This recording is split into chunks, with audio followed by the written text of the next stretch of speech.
June 30వ తారీఖు నాడు Bharatiya Janata party సభ్యత్వానికి రాజీనామా చేసినటువంటి విషయం మీ అందరికీ కూడా తెలిసిందే.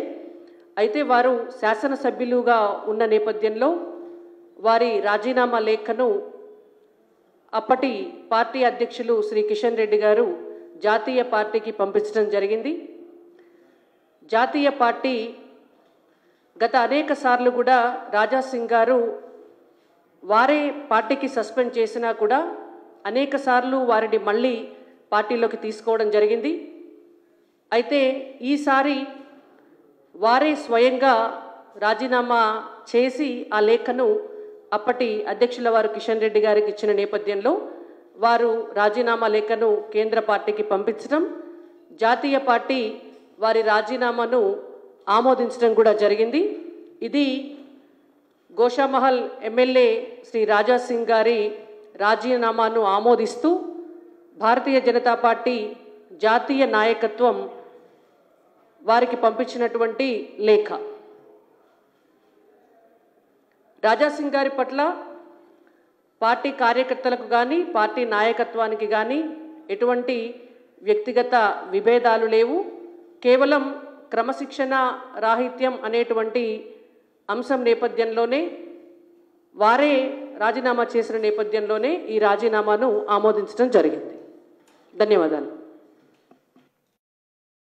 జూన్ 30వ తారీఖు నాడు భారతీయ జనతా పార్టీ సభ్యత్వానికి రాజీనామా చేసినటువంటి విషయం మీ అందరికీ కూడా తెలిసిందే. అయితే వారు శాసనసభ్యులుగా ఉన్న నేపథ్యంలో వారి రాజీనామా లేఖను అప్పటి పార్టీ అధ్యక్షులు శ్రీ కిషన్ రెడ్డి గారు జాతీయ పార్టీకి పంపించడం జరిగింది. జాతీయ పార్టీ గత అనేక సార్లు కూడా రాజా సింగ్ గారు వారే పార్టీకి సస్పెండ్ చేసినా కూడా అనేక సార్లు వారిని మళ్ళీ పార్టీలోకి తీసుకోవడం జరిగింది. అయితే ఈసారి వారే స్వయంగా రాజీనామా చేసి ఆ లేఖను అప్పటి అధ్యక్షుల వారు కిషన్ రెడ్డి గారికి ఇచ్చిన నేపథ్యంలో వారు రాజీనామా లేఖను కేంద్ర పార్టీకి పంపించడం, జాతీయ పార్టీ వారి రాజీనామాను ఆమోదించడం కూడా జరిగింది. ఇది గోషామహల్ ఎమ్మెల్యే శ్రీ రాజా సింగ్ గారి రాజీనామాను ఆమోదిస్తూ భారతీయ జనతా పార్టీ జాతీయ నాయకత్వం వారికి పంపించినటువంటి లేఖ. రాజా సింగ్ గారి పట్ల పార్టీ కార్యకర్తలకు కానీ పార్టీ నాయకత్వానికి కానీ ఎటువంటి వ్యక్తిగత విభేదాలు లేవు.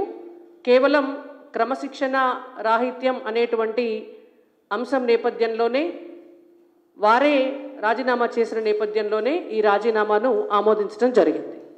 ధన్యవాదాలు.